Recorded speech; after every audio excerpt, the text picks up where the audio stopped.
반갑습니다. 이제 처음 인사드리고요. 음, 사실 오늘 간증은 처음입니다. 제가 이제 잠깐 저에 대해서 말씀드리면은 이제 시민운동하면서 인천 범시민연합 사무총장 맡고 있고요.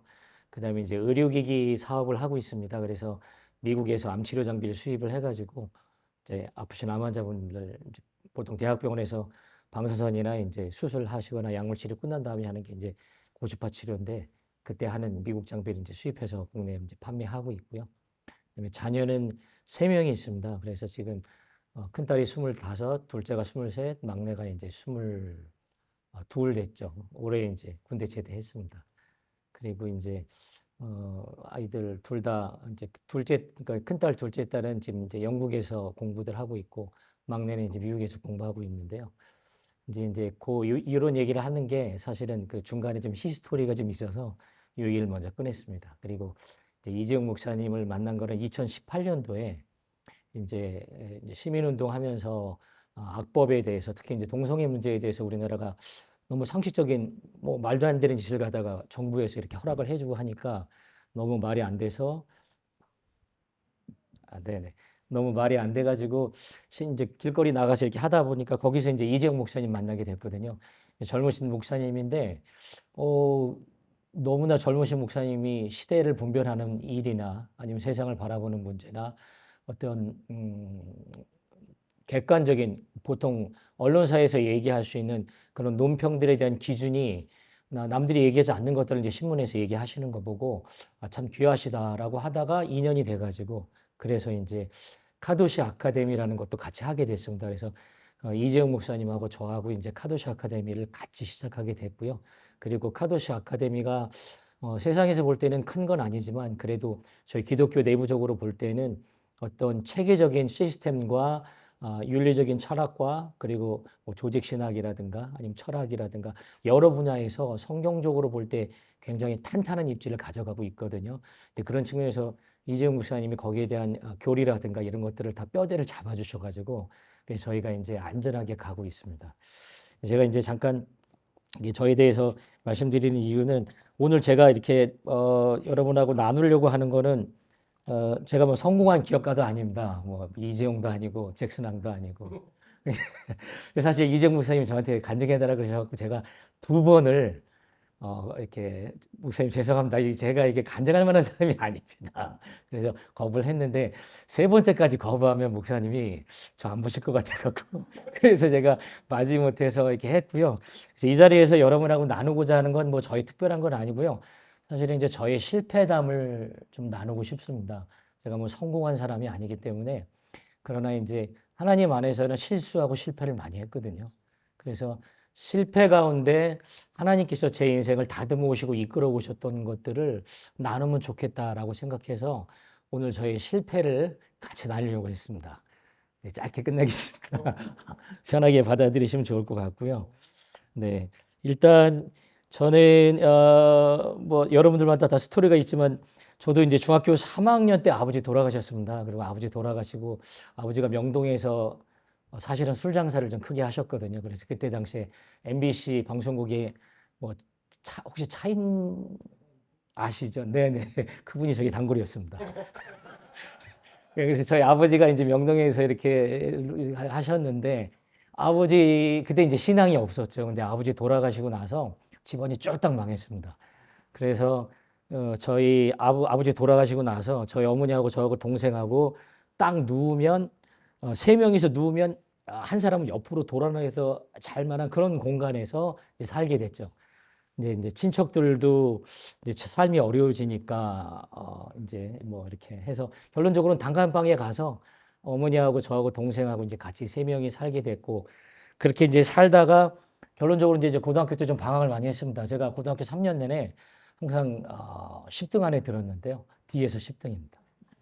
그래서 고등학교 3학년에 10등 안에 들었고 그러다가 결론적으로는 대학을 못 갔습니다. 그래서 고등학교 졸업하고 삼수를 하다가 결국은 군대를 갔습니다.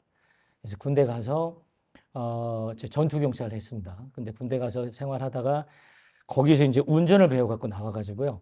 저희 사회생활의 첫 유일한 카드가 운전이었습니다. 그래서 뭐 여러분도 아시겠지만 제 나이 때는 사실 대학을 나오지 않으면 어떤 입사 원서라든가 어떤 회사에 사실 지원하는데 입국컷 당한다고 하죠. 네, 이력서 자체가 통과가 안 돼가지고 사실은 이력서는 많이 넣었지만 받아주는 데가 없었어요. 그래서 제일 처음도 제가 시작한 게 이제 배달업으로 시작했습니다. 그래서 그때 당시 첫 직장이 이제 의료기기 회사를 들어갔었는데 거기에 이제 배달 사원을 뽑는다 그래갖고 배달로 들어가서 그때 제가 첫 차가 다마스였습니다. 혹시 다마스 물어보셨나요? 다마스 몰아보시면 아시겠지만 올림픽대로 달리면 바람 불면 차가 옆으로 싹 이렇게 이동합니다. 거기에 이제 20리터짜리 물통 한 2, 30개 달고 이제 서울 경기에 이제 납품하고 그랬는데요. 이제 그거 하다가 자연스럽게 이제 그 저희 사장님이 좀 저를 잘 봐주셨어요. 그래서 야, 너 배달만 하지 말고 창고 관리도 해라. 그래서 창고 관리를 하게 됐습니다. 요셉은 아닙니다. 네, 요셉이 창고 관리부터 시작했는데 그렇게 해서 이제 창고를 관리하다가 자연스럽게 이제 자재과장이 됐고 그래서 자재과장을 하다가 한 10년 정도 지났는데 제 위에 사수가 이제 영업부서에서 굉장히 유능한 친구였는데 그분이 나가면서 대타가 없으니까 저를 꼬집어 들어갔고 자기 자리에 꽂아놓고 나간 거예요. 그래서 뭐 아시겠지만 전 영업의 영자도 모르는데 자재과에 있던 사람이 갑자기 영업을 하려니까 야 앞이 안 보이더라고요. 그래서 하나님께 기도하면서 하나님 내가 왜 영업을 해야 됩니까? 나는 자재과인데 내가 왜 영업을 해야 됩니까? 그러면서 하나님께 기도하고 있었는데 어쩔 수 없이 영업부에 가가지고 거기 제가 영업부에서 살아남기 위해서 책을 막 한 7권, 8권 영업에 관한 책을 사서 읽다가 의료기기니까요. 결론적으로는 의료기기 영업으로 들어가서 뭐 농담처럼 얘기하지만 제가 회사 매출이 18억 할 때 제가 50억까지 올려놓고 이제 회사를 퇴사했거든요. 그래서 이제 그때 깨달았던 게 영업에 대해서 근데 처음 알게 됐고요. 그래서 영업을 하면서 그때 깨달았던 게 영업은 정직한 거다. 이제 대부분 사람들이 영업하면 술 접대하고 그다음에 뭐 룸이나 가든가 아니면 뭐 언더 테이블로 뭐 하거나 이렇게 하긴 하는데 이제 그때 당시에는 제가 회사 안에서도 사실은 좀 왕따를 많이 당했습니다. 술 안 먹죠. 담배 안 피죠. 주일날 야외 가면 안 가죠. 그러니까 이제 직원들이 싫어할 수밖에 없고 사장님이 싫어할 수밖에 없는데 그럼에도 불구하고 제가 이제 하나님 말씀 붙잡고 기도하면서 나가고 하니까 회사에서도 인정해 주시고 거의 저희 사장님도 인정해 주시고 하면서 이제 그렇게 오게 됐습니다. 그러면서 이제 제 마음속에 이제 소원이 생기게 됐죠. 제가 이제 아이가 3명 있다 보니까 그때 당시에 직장 생활할 때 아이가 이제 뭐 7살, 8살, 10살 막 이런 아이고 유치원 보내고 나면 매달 생활비가 부족한 거예요. 그래서 하나님 앞에 그때 당시에 제 소원이 매달 100만 원이었습니다. 그래서 월급 받으면 딱 세금 떼면 270이거든요. 근데 100만 원이 부족한 거예요. 이제 하나님 앞에 100만 원만 더 달라고 7년을 기도했습니다. 매주일날 예배 끝나고 나면 주여 100만 원만 더 주십시오. 그게 저의 정말 7년, 8년의 기도였습니다.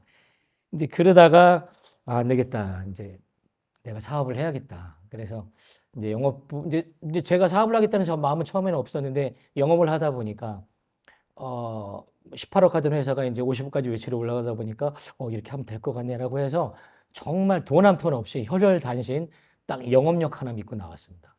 그래서 제가 39에 나와가지고 41살에 이제 시작을 했습니다. 제가 지금 이제 70년생이니까 55세거든요. 6세인가요? 네. 근데 39에서 이제 40살에 이제 창업을 시작해가지고 그때 당시 퇴직금 2천인가 3천 받은 거 나온 걸로 이제 사업을 시작했습니다. 그래가지고 저희 교회 앞에다가 아시아 메디칼이라는 의료기기 회사를 이제 차렸죠. 그래가지고 정말 1년 동안 정말 열심히 했습니다. 뭐 직장 생활을 뭐 10몇 년 하다 보니까 제 사업이라니까 뭐 얼마나 열심히 했겠어요. 근데 열심히 했는데 결론적으로 흑자부도 났습니다. 멋있게 났습니다. 정말 그 직장 생활 10년을 하면서 내 사업하겠다고 막 도끼 품고 막 교통비 아껴가며 기름값 아껴가며 그렇게 모은 돈으로 사업을 시작을 했는데 딱 시작하자마자 한 2,500인가 3,000 갖고 시작했는데 1년 만에 흑자부도가 났는데 부도가 난 이유가 영업은 너무 잘 됐는데요. 돈 관리를 못했어요. 그래서 의료기기 사업을 하려면 이제 거래소에서 수금 회전율이 있거든요. 뭐 한 달 안에 결제를 해준다 했지만 3개월, 6개월, 뭐 10개월도 가는 경우가 있기 때문에 그게 깔면서 회전이 돌아야 되는데 그걸 계산 못한 거예요. 그러니까 영업은 잘 되는데 돈은 계속 깔리는 거예요. 근데 물건 매입할 돈은 없고. 그러다 보니까 거래처에 외상으로 매입하게 되고 거래처 돈은 깔리고. 그러다 보니까 제 마진이 100원에 사면 30% 마진 붙여서 130원에 팔아야 되는데 깔리는 돈이 많고 회수가 안 되니까 이제 이게 마이너스가 나기 시작하는 겁니다. 이제 그러니까 하나님 앞에 막 15년 막 넘게 막 제사업하겠다고 하나님 앞에 직장 생활하면서 기도하고 나와서 정말 멋있게 창업을 했는데 1년 만에 빚이 몇 억이 늘어났습니다. 그래서 이거 뭐야 이거 하나님 제가 이게 정말 사업을 해서 가업을 일으키고 또 그동안 이제 제가 교회 생활도 열심히 했거든요. 제가 차량 봉사만 19년 했습니다. 예, 저희 교회가 개척 교회였는데 저희 지금 있는 교회보다 조금 더 작은 교회였습니다. 그래서 일산에 있었는데 매일 저녁 8시에 모여서 8시부터 밤 10시 반까지 기도합니다. 그럼 10시 반에 성도님들을 태우고 은평구까지 가가지고 집집마다 다 내려다 주고 제가 집에 오면 새벽 1시거든요. 그걸 제가 19년 했습니다. 그리고 이제 거기가 이제 일산 살 때니까 그리고 직장은 사당동이었거든요. 그래서 일산 대장동에서 기차를 타면은 서울역으로 1시간 정도 갑니다. 그리고 서울역에서 다시 지하철을 타고 사당으로 가고 출퇴근 시간 2시간이거든요. 그런 생활을 제가 이렇게 했죠. 그러면서 차량 봉사도 해서 제가 차량 봉사하면서 재밌는 일도 많이 겪었습니다. 어떨 때는 너무 막 피곤해서 하는데 교회 성도님들은 없고 봉사할 사람들은 없는데 제가 제일 젊잖아요. 그러니까 그때 당시에 젊으니까 저라도 해야죠. 그래서 또 하나님께서 아까도 말씀드렸지만 군대에서 제가 배워 나온 게 운전이다 보니까 제가 할 수 있는 게 운전밖에 없는 거예요. 그래서 내 하나님을 사랑하는데 내가 하나님 앞에 몸된 교회를 해서 뭘 좀 할까라고 고민하다 보니까 우리 목사님이 그때 당시에 이제 제가 30살 때 목사님이 50살이었으니까 목사님 운전하시는 게 좀 너무 안타까운 거예요. 그래서 제가 운전하겠습니다. 그런 거죠. 그랬더니 목사님이 야, 너 차 저기 사고 내면 어떡하려고 그래?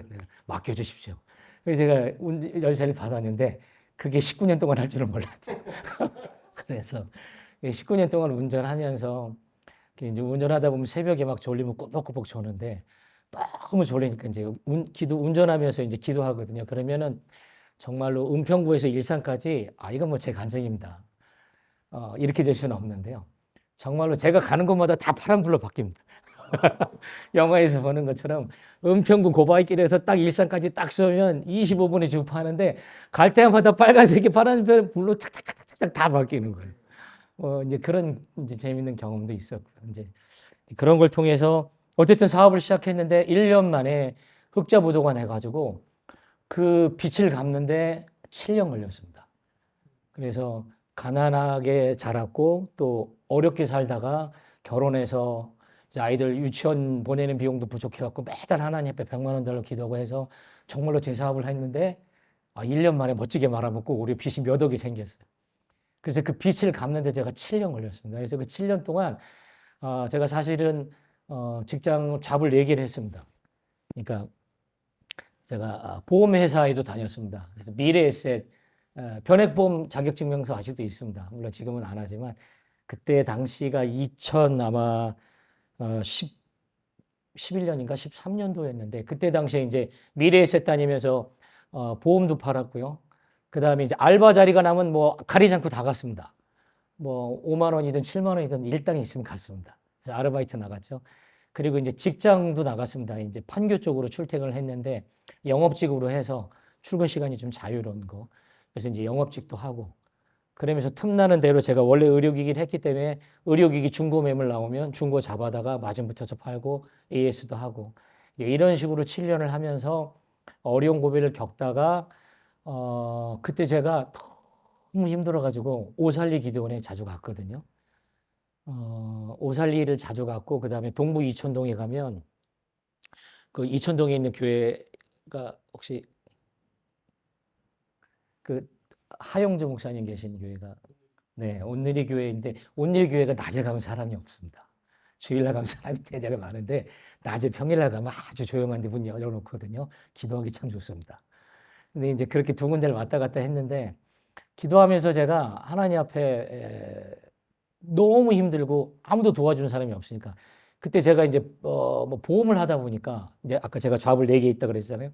제가 가면 사람들이 형제하고 친척들인데도 약간 이제 멀리 하는 거예요. 왜냐면 제가 보험 팔러 온 줄 알고. 그래서 가끔은 이제 친척들이나 이렇게 가면은 뭐 형님 저 왔습니다 이렇게 일하면 예전에는 반갑게 맞아주셨다가 제가 이제 사업이 어려지고 보험을 이렇게 하니까 약간 이제 거부하는 거예요. 그러면서 제가 묻지도 않은데 뭐 저 더 이상 도와줄 거 없어요. 이렇게 하시는 거예요. 근데 그런 말들 하나하나가 이제 저한테는 상처가 되는 거죠.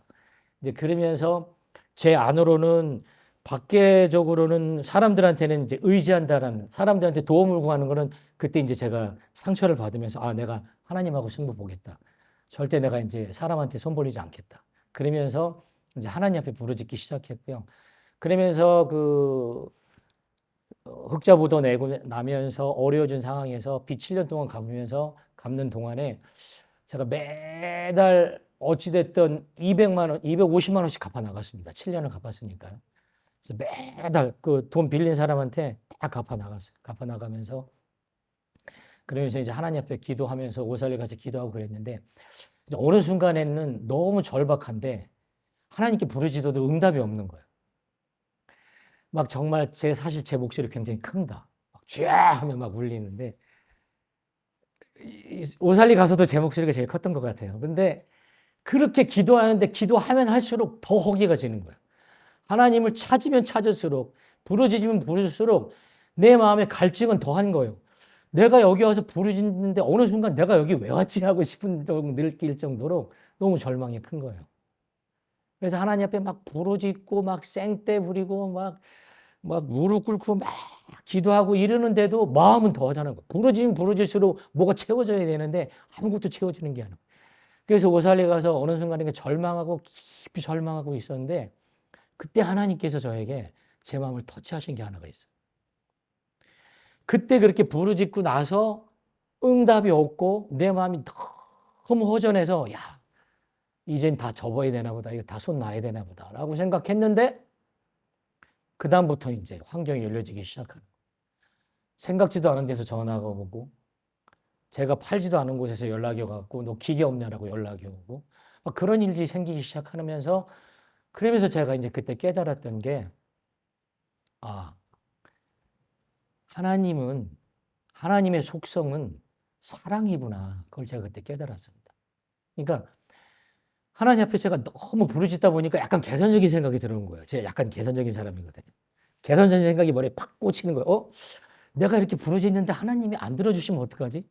두 번째로는 내가 기도한다고 하나님이 안 들어주셔도 상관없는데 내가 하나님 앞에 뭐 잘한 것도 없고 하나님을 뭐 이렇게 기쁘시게 한 것도 없고 내가 하나님 앞에 뭐 이렇게 정말 하나님 마음을 흡족하게 해야 되는 것도 없는데 내가 아무리 부르짖어도 사실 하나님이 나한테 응답 안 해주셔도 하나님은 상관없는데 하나님이 왜 나한테 응답 주실까?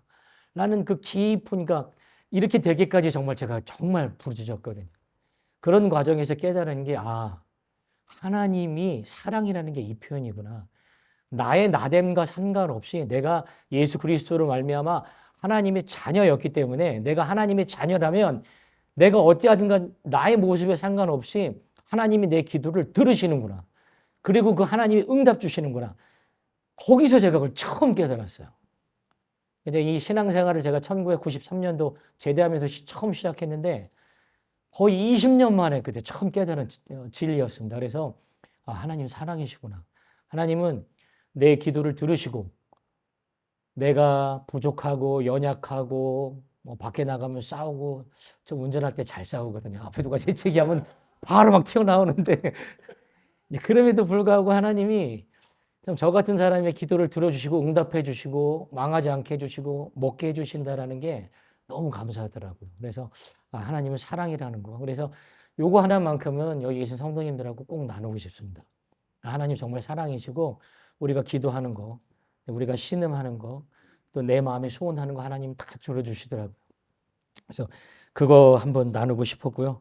그 다음에 또 한 가지는 가정적으로도 제가 조금 이제 어려움이 있었습니다. 그러니까 제가 저희 와이프를 만난 걸 교회에서 만났는데 저는 신앙이 굉장히 뜨거울 때 만났거든요. 그러니까 이제 제가 예수님 믿고 전 15년 차 될 때 막 그냥 막 너무 막 이제 성령 충만할 때였는데 저희 와이프는 또 신앙이 갓 교회 온 사람이었어요. 신앙을 잘 모르는 타입이었죠. 이제 그렇게 둘이 만나다 보니까 저는 정말로 뭐 이렇게 성경적으로 먼 미래에 대해서 얘기하는데 저희 와이프는 그거에 대한 개념이 안 잡히는 거예요. 그러니까 거기서 좀 갈등이 있었습니다. 그래서 부부간에 갈등이 많았어요. 그래서 저희 와이프하고 저하고 싸우면요 난닝구 찢어집니다. 무슨 뜻인지 아신가요? 네. 우리 그 정도로 육탄전을 많이 하는데 여기서 난닝구는 진짜 난닝구를 얘기하는 겁니다. 이제 그 정도로 신앙의 갈등이 있어서 저희 와이프가 교회를 떠나라. 너 가정이냐 목사님이냐 이제 그 정도로 선택할 정도로 얘기가 많이 나왔어요. 그러니까 저는 교회 생활을 열심히 하는데 저희 와이프는 신앙생활이 처음이다 보니까 교회 분들하고 잘 못 어울리는 거예요. 그러다 보니까 이제 저희 와이프는 교회를 나가고 싶어 했고 저는 또 우리 교회 안에서 어떤 중추적인 역할을 봉사하는 봉사자니까 이제 그런 부분에 있어서 많이 힘들었는데 물론 지금은 이제 많이 이해가 됐었는데요. 그때 당시에 이제 와이프하고 그 신앙적인 갈등도 있었고, 이제 그런 가운데서 이제 사업이 무너지는데 집에다가는 또 와이프한테는 얘기를 못 하는 거예요. 그러니까 이런 거죠. 야, 너 예수님 믿는다며. 너 하나님 믿는다며. 너 교회 가서 기도하면 다 된다며. 저희 와이프는 신앙이 없으니까. 근데 이제 저희 목사님은 늘 믿음으로 설교하시고 믿음으로 선포하시고 저는 아멘으로 받아들이는데 현실은 매달 100만 원이 부족한 거예요. 그러면서 와이프는 너 하나님 다 해준다며. 막 이런 거죠. 이제 그런 상황에서 이제 와이프는 신앙적으로 이해를 못 해주고. 그래서 가끔 이제 돈 문제 가지고 집안에서 싸우면 이제 저희 와이프는 문을 잠궈버립니다. 이제 못 들어갑니다.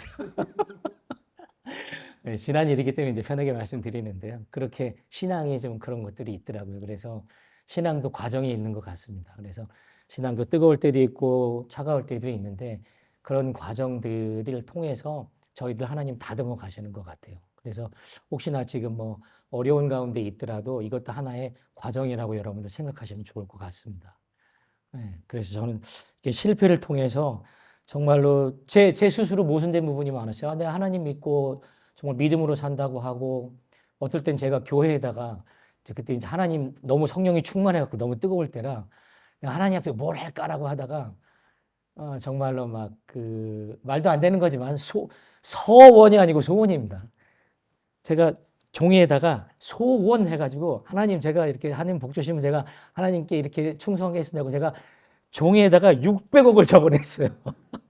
그렇게까지 제 믿음이 그런 타입이었다는 걸 말씀드리는 겁니다. 그래서 내가 하나님 앞에 뭘 할까라고 하다가 그럼 내가 앞으로 사업해서 크게 낼 거니까 한 600억은 해야겠지. 막 이런 마음이 든 거죠. 그래서 종이에다가 600억을 적어냈어요.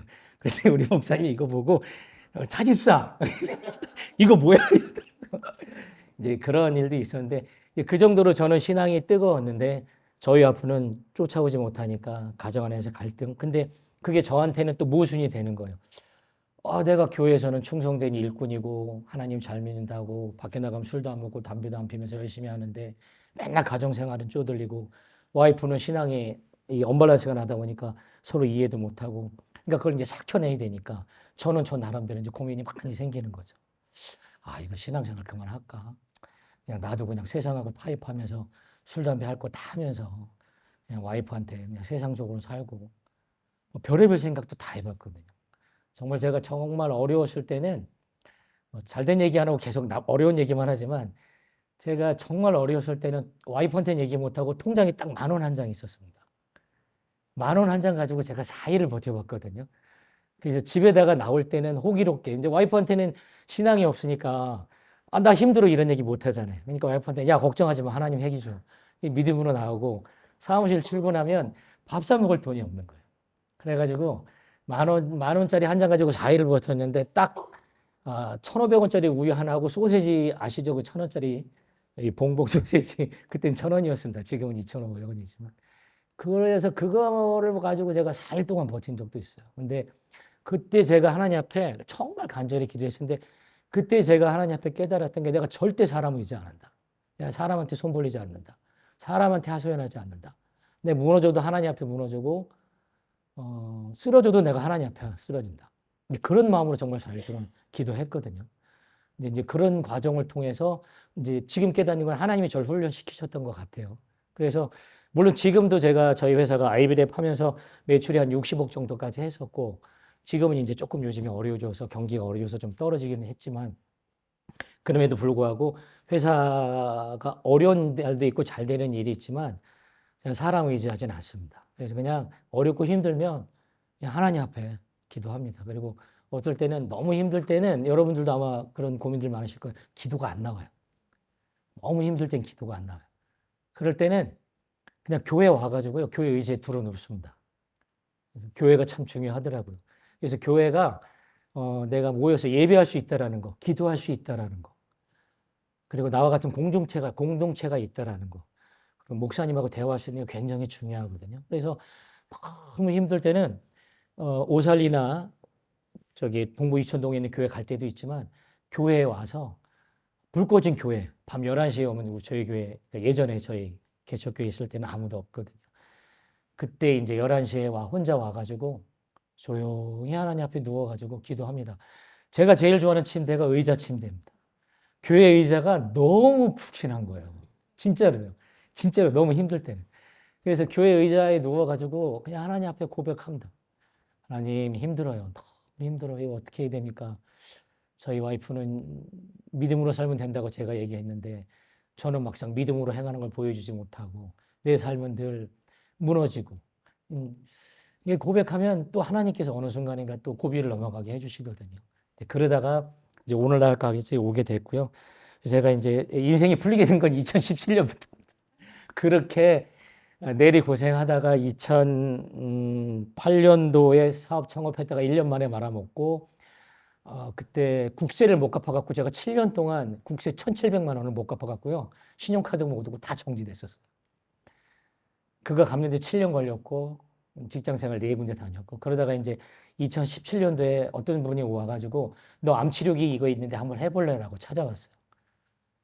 근데 이제 그 암치료기는 제가 준비하지도 않았는데 하나님께서 만나게 해주셔갖고 그거 해가지고 갑자기 또 몇십억을 벌었습니다.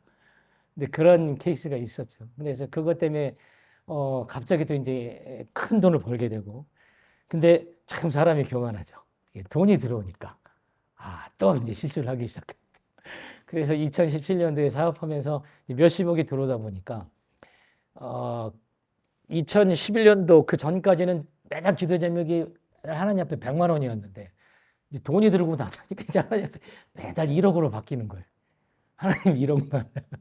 요번 달 1억이 부족합니다. 이제 그렇게 되는데 이제 여기서 말씀드리고 싶은 포인트는요. 돈의 액수가 중요한 게 아니고 하나님이 그렇게 응답해 주셨다는 거 하고 그 다음에 하나님께서 내 기도를 들어주신다는 거 그리고 하나님께서는 저도 이제 앞으로 가야 될 길이 많지만 우리의 여정과 과정과 고비와 마디마디마다 하나님께서 지켜보시고 그리고 그 기도를 들어주신다는 거 그리고 또 부자가 될 때도 있고 가난하게 될 때도 있던데 그게 다 과정인 것 같습니다. 그래서 여러분들 어렵고 힘든 과정이 혹시 있으시면 그 과정을 너무 낙심하지 마시고요. 교회 나오셔서 하나님 앞에 조용히 기도하시고 바라보시면 하나님 바라는 뜻이 이렇게 응답하실 거라고 저는 믿습니다. 네, 그리고 이제 그래서 제가 이제 제일 좋아하는 말씀 중에 하나가요. 에스겔서 16장 6절에 있는 말씀인데요. 바벨론 침공 때문에 이제 유다가 멸망할 텐데 너는 피투성이라도 살아있으라라는 말씀이 있거든요. 이 말씀 제가 참 좋아합니다. 제가 인생을 오래 살지는 않았는데 근데 제 나름대로 치열하게 살아왔다고 생각하는데 보니까 너는 피투성이라도 살아있으라.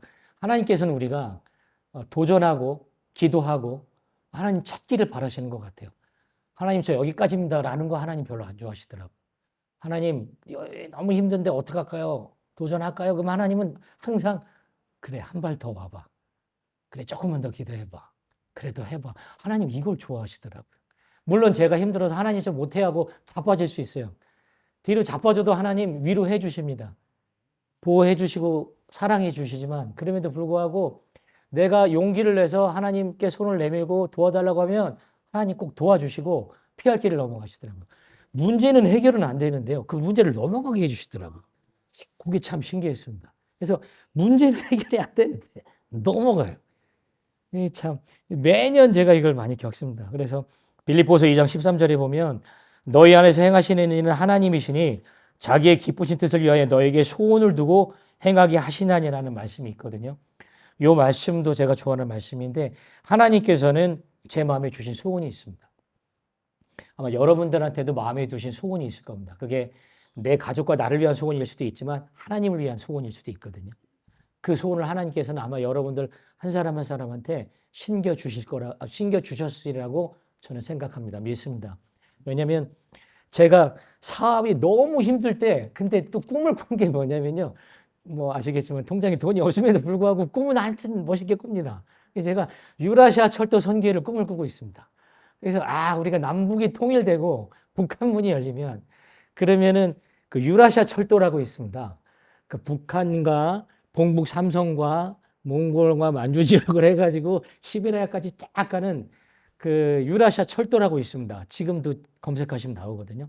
그 유라시아 철도가 있는데 북한문이 열리고 중국문이 열려면 유라시아 철도 선교회를 하겠다. 그러면 내가 각 스테이션, 그러니까 제가 스테이션 하나당 4명의 선교사를 파송해서 내가 100군데 스테이션마다 100개의 선교센터를 세워서 4명의 선교사가 파송되면 가족이 4명씩이면 4, 4, 16, 16명이잖아요. 그럼 1600명의 선교사를 파송하겠다는 꿈을 꾸고 있습니다. 네. 근데 현실은 전혀 아니지만 그렇게 꿈을 꾸고 있습니다. 그래서 여러분 꿈을 꿨으면 좋겠고요. 그래서 우리 꿈 가운데 하나님이 이렇게 응답해 주시기 때문에 오늘 성경에 있는 말씀처럼 내 마음에 소원을 두고 행하게 하시는데 이건 저의 꿈입니다. 저의 비전입니다. 그래서 여러분들한테도 하나님께서 아마 주신 비전이 있을 겁니다. 그 비전이 저는 뭔지 모르지만 그 비전을 여러분들 붙잡았으면 좋겠어요. 네, 그리고 하나님께서는 제가 경험한 바에 의하면 나이 상관없고요. 남녀 상관없고 지식 상관없더라고요. 네. 제가 직장 생활할 때도 고등학교밖에 안 나왔지만 제가 진급은 제가 항상 제일 빨랐습니다. 저의 경우를 얘기하는 건 아니지만 그런 것처럼 하나님께서 복을 주시고 어떤 일을 이끌어 가실 때는 지식의 여부하고 상관없고 그다음에 나이와 상관없고 남녀노소하고 상관없고 내 꿈과 내 기도를 가지고 응답해 주시거든요. 그래서 지금 나한테는 보이지 않지만 하나님께서 내 꿈 가운데 반드시 이끌어 가시고 내가 아니면 내 자식, 내가 아니면 내 남편, 내가 아니면 내 다른 누구를 통해서라도 하나님께서 이끌어 가시고 우리의 삶을 보정해 주실 것을 믿습니다. 마지막으로 요한복음 14장 1절의 말씀인데요. 너희는 마음에 근심하지 말라. 하나님을 믿으니 나를 믿으라라는 말씀이 있습니다. 우리 신앙생활하면서 가장 우리의 신앙을 갉아먹는 게 염려와 근심이거든요. 열심히 예배드리고 예배문을 나서는 순간 얼마 부족하지. 나 항상 이러거든요. 그래서 근심과 염려와의 싸움인데 여러분 오늘도 하나님께서는 늘 하나님을 믿으니 나를 믿으라 예수님 말씀하셨고 근데 우리는 늘 예수님을 의지한다고는 하지만 내 마음의 염려와 근심을 더 의지하더라고요. 그래서 여러분들 어렵고 힘들겠지만 하나님을 더 의지하고 믿음으로 나가는 우리 귀한 성도님들 되시기를 소원합니다. 기도하겠습니다.